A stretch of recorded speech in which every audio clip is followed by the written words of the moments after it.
Halo calon arsitek muda, bertemu lagi dengan saya RR Sophia Ratnahariati pada pembelajaran mengenai estetika arsitektur yang pada kesempatan kali ini mengambil tema tentang nirmana ruang datar dua dimensi, nirmana garis, titik, dan nirmana gabungan. Baik, langsung saja kita mulai materi pembelajaran pada kesempatan kali ini.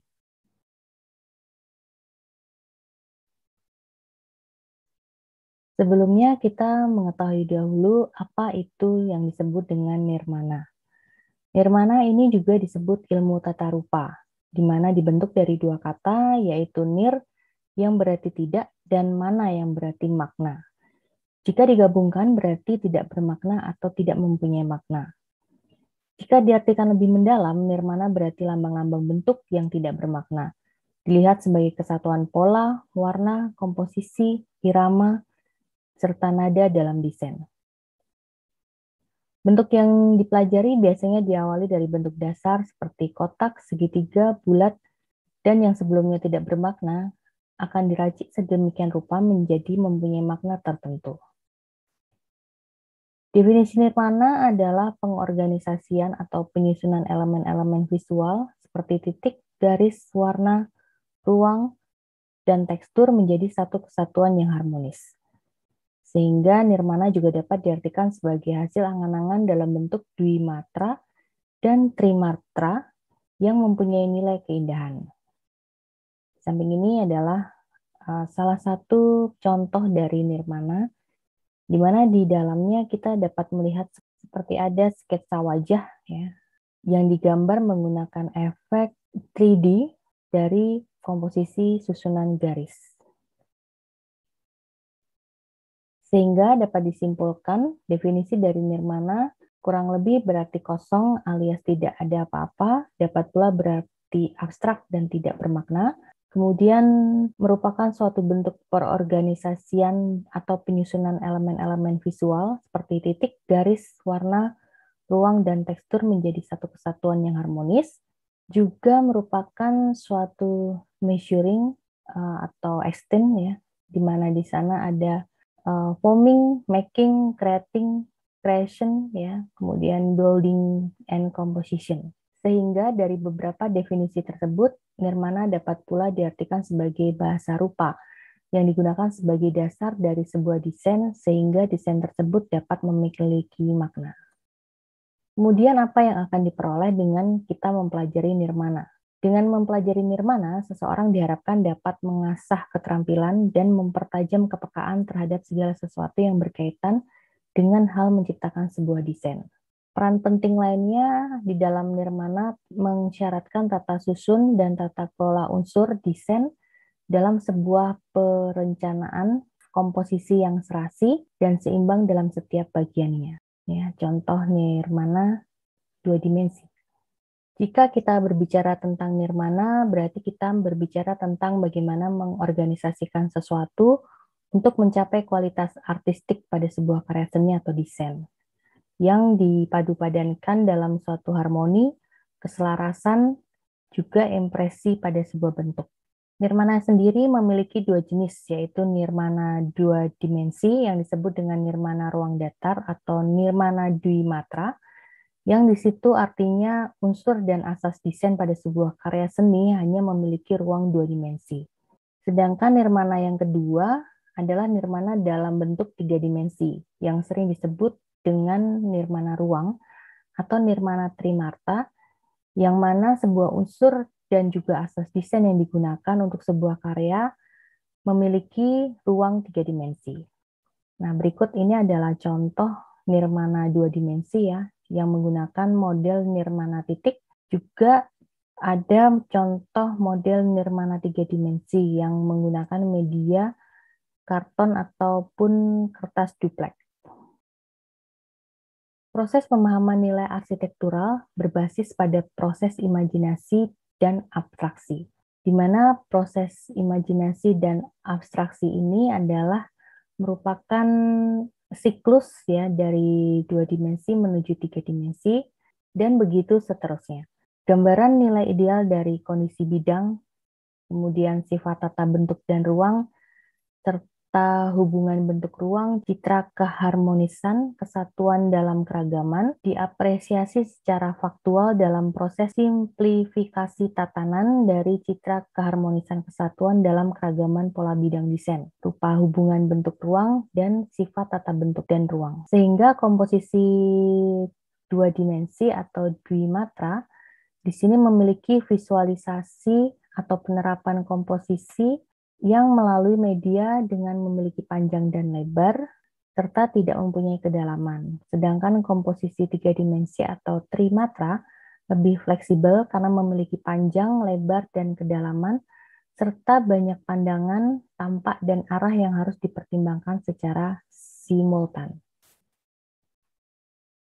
Ini adalah contoh dari nirmana garis yang memadupadankan bentuk-bentuk garis lengkung, garis tegak, garis lurus, dan juga efek tebal tipis yang menyebabkan seolah-olah memiliki kedalaman atau ada efek tiga dimensi. Bentuk yang dipelajari biasanya diawali dari bentuk dasar seperti kotak, segitiga, bulat, dan yang sebelumnya tidak bermakna diracik sedemikian rupa menjadi mempunyai makna tertentu. Pengaplikasian nirmana mutlak dilakukan dalam semua bidang seni rupa dan desain. Dengan nirmana, kita bisa melihat di sini ada foto langit yang dapat kita beri warna panas atau orange untuk menciptakan kesan objek tersebut dekat dengan kita. Dan pohon-pohon dengan warna dingin, misalkan biru, untuk memberi kesan objek tersebut jauh dengan kita. Disinilah seni dan desain dapat dinilai atas dasar kualitas artistiknya, yaitu menilai segala sesuatu dari sisi bentuk, bukan dari hal-hal di luar bentuk. Elemen-elemen seni rupa dapat dikelompokkan menjadi 4 bagian berdasarkan bentuknya. Yang pertama adalah titik, di mana titik adalah suatu bentuk terkecil yang tidak mempunyai dimensi. Roh titik yang paling umum adalah bundaran sederhana, mampat, tidak bersudut, dan tanpa arah. Kemudian yang kedua adalah garis, di mana garis adalah suatu hasil goresan nyata dan batas limit suatu benda atau ruang ataupun rangkaian massa dan warna. Kemudian yang ketiga adalah bidang, di mana bidang adalah suatu bentuk pipih tanpa ketebalan yang mempunyai dimensi panjang, lebar, dan luas, serta mempunyai kedudukan, arah, dan dibatasi oleh garis. Kemudian yang keempat adalah gempal, di mana gempal di sini adalah bentuk bidang yang mempunyai dimensi ketebalan dan kedalaman. Teknik dalam mengolah karya nirmana antara lain dengan cara menata, mengatur, mengomposisikan, menyusun, menciptakan variasi atau merancang unsur rupa tersebut menjadi sesuatu yang menggugah persepsi pengamat. Dengan berasaskan prinsip-prinsip seni rupa, yaitu keseimbangan, kesatuan atau keselarasan atau harmoni, penekanan atau empasis atau center of interest, serta irama atau ritme atau ritme, kita dapat menciptakan bentuk-bentuk nirmana yang memiliki nilai-nilai estetik. Pada keseimbangan, ada beberapa jenis hal yang perlu diperhatikan. Yang pertama adalah keseimbangan simetris, kemudian ada keseimbangan tersembunyi asimetris, keseimbangan memancar, dan keseimbangan sederajat. Kemudian pada kesatuan atau harmoni, di sini kita harus melihat bagaimana suatu karya akan terlihat bagus atau tidak dengan mengetahui kesatuan atau keutuhan dari elemen-elemen yang ada pada karya tersebut. Kemudian yang ketiga pada penekanan. Kemudian yang ketiga pada penekanan. Kemudian yang ketiga pada penekanan atau empasis atau center of interest. Ini berarti adalah bagaimana suatu karya ini dapat menjadi suatu pusat perhatian yang merupakan pengembangan dominasi untuk menonjolkan salah satu unsur sebagai pusat perhatian yang mencapai nilai artistik. Dan yang terakhir di sini adalah irama atau ritme atau ritme, di mana irama ini adalah gerakan berurutan yang secara teratur. Contohnya seperti lingkaran yang disusun berurutan sehingga menjadi sebuah motif, atau seperti batik cap yang ada dicap secara berurutan. Teknik dalam mengolah karya nirmana juga terdapat suatu proporsi, kontras, kesederhanaan atau simplicity, serta kejelasan atau clarity atau discoverability. Proporsi di sini adalah sebuah perbandingan antara objek dengan unsur atau antara objek dengan objek yang lain. Contohnya misalkan proporsi kepala dengan tubuh balita akan berbeda dengan proporsi orang dewasa. Namun terkadang dengan memainkan proporsi yang tidak seimbang dengan sengaja dapat berdampak positif dalam konteks tertentu. Selanjutnya ada kontras. Kontras di sini adalah penyusunan kedua unsur yang saling bertolak belakang atau tumpang tindih. Contohnya seperti terang gelap, kasar lembut, yang keduanya tidak selaras namun justru membangun harmoni tersendiri dikarenakan kedua unsur tersebut saling melengkapi satu sama lain. Selain itu ada tadi kesederhanaan atau simplicity, di mana kesederhanaan ini menuntut penciptaan karya yang tidak lebih dan tidak kurang. Kesederhanaan sering juga diartikan sebagai tepat dan tidak berlebihan. Selanjutnya adalah kejelasan atau clarity, di mana kejelasan ini mempengaruhi penafsiran penonton ataupun penikmat sebuah karya. Bagaimana sebuah karya tersebut dapat dengan mudah dimengerti dan tidak menimbulkan ambigu atau makna ganda. Kemudian bagaimana penerapan komposisi dalam desain. Setiap kali kita memperhatikan suatu bentuk, yang pertama-tama timbul dalam pikiran kita adalah wujudnya, kemudian ekspresi dan sebab kehadirannya. Dalam setiap komposisi desain yang baik akan ditemukan yang pertama keseimbangan, kemudian yang kedua irama dan tekanan, lalu yang ketiga skala dan proporsi, serta yang keempat adalah kesatuan yang harmoni. Keempat hal di atas merupakan prinsip suatu desain, sedangkan elemen plastis yang membentuk komposisi atau disebut juga elemen desain, di sini ada yang pertama garis dan bidang, kemudian yang kedua tekstur dan pola, lalu yang ketiga warna dan cahaya, kemudian yang keempat bentuk dan massa, serta yang kelima adalah ruang.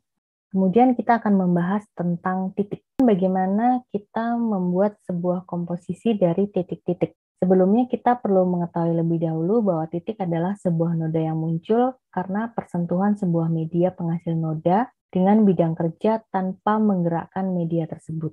Titik tidak dapat dilihat dari dimensinya saja, tetapi dilihat dari seberapa jauh dia akan berpengaruh pada sebuah bidang kerja. Kemudian juga bagaimana arah yang ditunjukkan olehnya, serta apakah semakin banyak arah orientasi yang ditunjukkan. Pada suatu bidang tertentu, sebuah titik dapat menjelma menjadi sebuah bidang.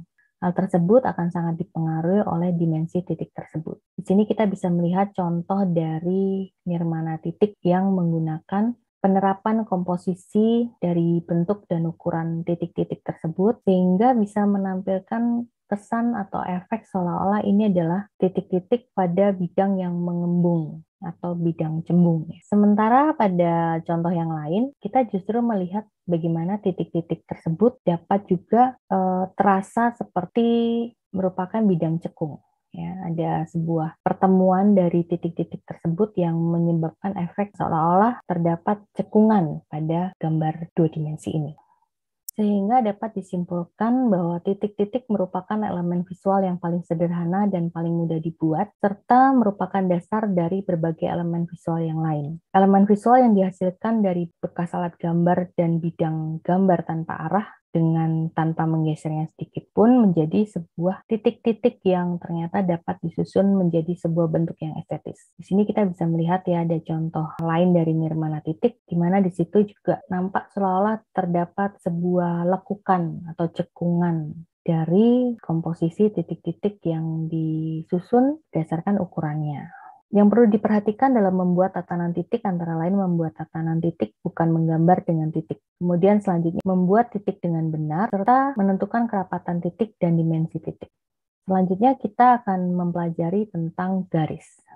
Kemudian bagaimana kita menyusun sebuah komposisi garis yang dapat menciptakan suatu bentuk-bentuk yang memiliki nilai artistik. Perlu diketahui lebih dahulu bahwa garis merupakan unsur rupa sederhana yang memiliki potensi pengolahan hampir tidak terbatas. Dengan menentukan pilihan garis tebal, tipis, tegas, lentur, serta pengaturan jarak antara, kemudian permainan irama dan ruang, maka diharapkan akan dapat mengembangkan pengolahan komposisi serta meningkatkan kepekaan dan kreativitas dalam mengeksplorasi unsur garis dalam bidang komposisi dimensi ruang datar atau 2 dimensi maupun ruang imajiner atau 3 dimensi. Perbedaan bentuk garis dapat muncul karena yang pertama dimensi garis, kemudian yang kedua penekanan saat menggores, lalu yang ketiga perbedaan pengawalan dan pengakhiran garis, serta yang keempat adalah media yang digunakan sebagai penggores. Variabel penyusun unsur visual yang seringkali berpengaruh dalam menata sebuah garis adalah jumlah, jarak, bentuk, jarak pada garis, serta arah. Yang perlu kita ketahui juga garis itu ternyata dibedakan menjadi garis nyata, di mana garis ini sengaja dibuat untuk menggoreskan sebuah media penghasil goresan terhadap bidang kerja, serta garis maya atau garis yang muncul akibat perubahan karakter bidang. Bisa terjadi karena pencahayaan, ya, ada efek gelap terang, juga karena tekstur atau perubahan warna pada sebuah permukaan bidang. Dalam dunia desain, garis saat ini difungsikan untuk membatasi bidang, menunjukkan arah, menunjukkan gelap terang pada media 2 dimensi. Secara teoritis, jika kedua titik dihubungkan atau sebuah titik bergerak, maka jejak yang dilaluinya ini tentunya akan membentuk suatu garis. Sehingga sebuah bentuk yang diawali oleh sebuah titik dan diakhiri oleh sebuah titik pula, namun garis juga dapat dikatakan sebagai goresan dari sebuah alat tulis. Garis pertama kali muncul pada masa prasejarah, di mana manusia mulai memikirkan untuk membuat rekaman bentuk dari sebuah kejadian di alam semesta. Secara konsep, contoh garis misalnya pada pertemuan dua bidang, batas bentuk, dan lain-lain. Sedangkan secara tampak atau rupa, contoh garis misalnya pada gambar garis pada kertas, benda yang berkesan tipis, panjang, ataupun seperti benang dan kawat. Sehingga ciri garis memiliki panjang tanpa lebar, kemudian mempunyai kedudukan dan arah, serta kedua ujung berupa titik dan ujung dapat memiliki raut jika garis tebal. Perbedaan garis tadi ya, karena dimensi, kemudian penekanan, serta perbedaan pengawalan dan pengakhiran garis. Nah, di sini adalah contoh bagaimana bentuk garis karena perbedaan tekanan saat menggores. Jadi ada yang tebal, kemudian ada yang tipis, kemudian di bawahnya ini ada contoh variabel penyusun visual pada penataan garis yang meliputi jumlah, jarak, bentuk jarak pada garis, serta arah garis. Sehingga di situ komposisinya bisa garis itu terlihat rapat ataupun terlihat renggang dengan garis lainnya. Sehingga dapat disimpulkan bahwa pengertian garis merupakan sebuah tanda atau markah yang memanjang dan membekas pada suatu permukaan dan memiliki arah. Garis merupakan garis grafis dan benar-benar nyata, serta bersifat konkret. Nah, di sini adalah contoh-contoh garis yang ditorehkan pada papan tulis ataupun kuas yang di kanvas, serta tarikan pena pada kertas. Selanjutnya, garis juga merupakan batas suatu bidang atau permukaan, bentuk atau warna. Serta garis juga memiliki sifat dan kualitas yang melekat pada objek lanjar atau memanjang. Pada pengertian yang kedua dan ketiga tersebut, garis lebih bersifat konsep karena hanya dapat dirasakan keberadaannya. Garis ditinjau dari jenisnya. Yang pertama garis lurus, ya ini contohnya, kemudian garis lengkung, lalu ada juga garis zigzag atau yang meliuk berganti arah atau tidak menentu arahnya. Sedangkan dari segi arahnya ada garis tegak, biasanya memiliki kesan kokoh, kemudian garis datar yang lebih berkesan tenang dan meluas, kemudian garis diagonal atau silang yang memiliki kesan limbung atau bergerak. Berikut adalah contoh-contoh bentuk dari nirmana garis, ya. Ada garis lengkung, ada garis kurva, kemudian ada garis lurus dan diagonal.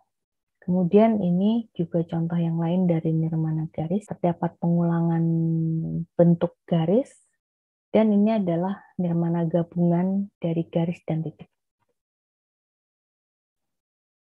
Demikian tadi materi pembelajaran mengenai nirmana ruang datar 2 dimensi yang berfokus pada nirmana garis, titik, dan gabungan dari keduanya atau nirmana garis dan titik. Terima kasih telah menonton, dan kita akan bertemu lagi di pembelajaran-pembelajaran yang lain. See you!